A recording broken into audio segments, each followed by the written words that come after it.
Hi. It's not that everything is possible. Maybe there's more things possible than we often think, and maybe there's sometimes less things possible than we think. I somehow have been thinking about that. I just really don't think that any narrative that goes into this absolute is really helpful nor healthy, and that we need to look more closely to what's going on. I remember, funnily enough, I had to think of that when I was a kid. I always had, these magical parts that wanted to believe that you can just stand there. It was a Sunday, and I loved fantasy books and stuff like that. And in Germany on Sundays, you could not buy anything, and I had such a craving for chewing gum. And I remember this very vividly, that I thought, okay, if magic exists and everything is possible, as kids do think like this, then it should be able, I think of a chewing gum, a package of chewing gums, and it will magically appear in my hand. And I was standing there, I don't know for how long anymore, but I do very much remember this huge sense of disappointment that came over me afterwards, that disillusionment, that maybe not everything is possible, and that maybe you couldn't translate what I was reading in children's books one-to-one. And I think it's kind of both, and that's so tough for us to understand. Yes, there are magical moments, there are synchronicities where things come together we didn't expect, and at the same time, not everything is possible, and we are bound to be disillusioned. It's both, and I somehow feel we have a tough time with embracing both.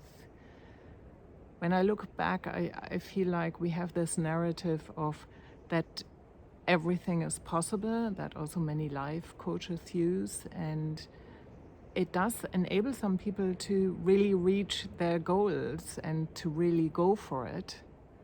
But I do see that huge danger at the same time, that if we have this nearly like entitlement that everything should be possible for us, that we might slip into grandiosity and feel like, why is this not happening for me, or things like this for some of us. But the other extreme is also not healthy, where we maybe get stuck too much in limiting beliefs and feel maybe too much out of control and feel we can't change anything within our lives, as a kind of a feeling of helplessness, where we maybe would need to break through some of the limitations and say, maybe there's more possible than I think, and I just need to challenge that belief. Which reminds me of another situation when I was years ago in LA and did a film training, and there was a great teacher, and he said to one of my fellow students, he was also German, "You're not as good as you think you are, but you're also not as bad as you think you are." And I think that's what it boils down to. And I just don't believe it makes sense as a life coach, for example, to tell people that everything is possible. Maybe it's that there are certain things possible you didn't believe they were, and we need to look closely. We need to look what they are, and we need to find the next tiny step, because I also don't believe into this all or nothing, or pushing yourself, especially if you're more a slow person, pushing yourself over the edge.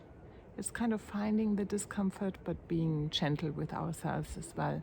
And also I have noticed that sometimes limiting ourselves can be very creative in saying, no, not everything is possible. Maybe here I can't change something, and let's work within the limitation. I think that's also a very important one to look at and take into account. So my question to you is, do you think you would need to limit yourself more and find the creativity within? Or do you need to break out of limitation, of a certain box you put yourself in? I'm very curious to hear what you've got to say. This was Anja Kersten, life coach and artist. Take good care. Bye-bye.